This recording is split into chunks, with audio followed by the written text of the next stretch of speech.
Pag na-inlove kami, wala nang kuskus balungos. Kasalang ka agad. Kagaya niya ni Mommy.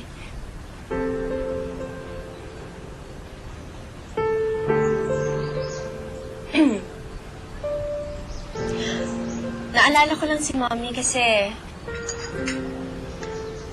Well, malapit na kasing birthday niya.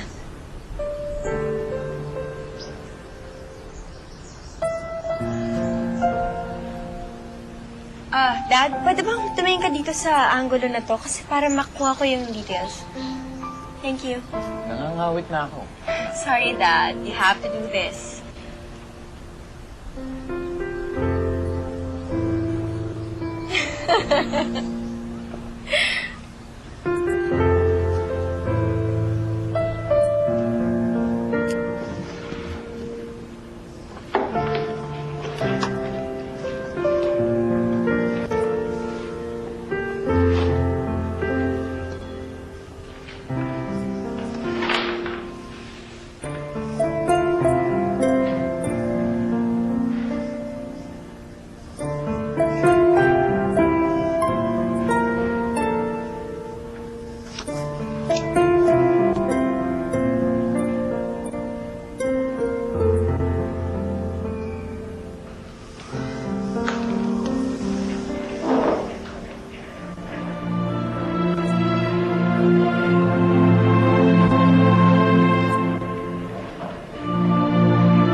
I'll go there mamaya.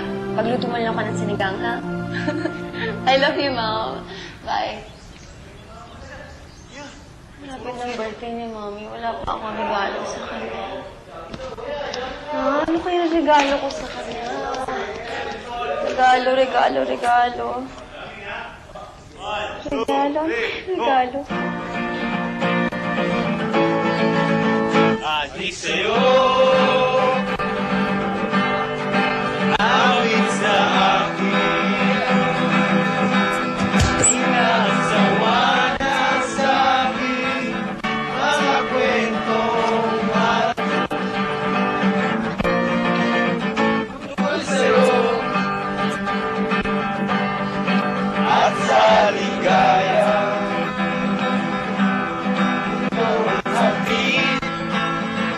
Aking buhay, yung bigas ng sipat ko'y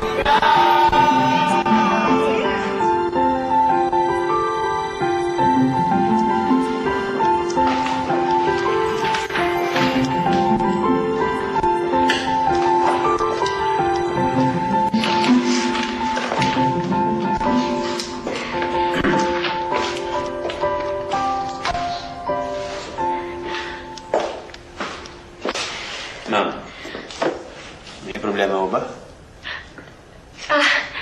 Ellie, kasi diba, magkaibigan naman tayo. Ay, hindi mo na naman ako tinuturing na iba, diba? Ganon din naman ako sa'yo, ganon din sa JB sa'yo. Hindi tayo nagtuturing na iba. Yung magkakaibigan talaga nagdadamay niya. Sa hirap at ginhawa, nagdadamay niya. Magandang friendship. Kapag may problema ako, kailangan dumulog ako sa'yo kasi yun yung maganda eh. Kailangan Ma'am, meron kung tayo... may kailangan mo kayo sa akin, pwede niyo akong diretsyoin. Madali ko akong kausap. Ellie, kasi birthday ng mami ko. Gusto sana kitang regalo sa kanya.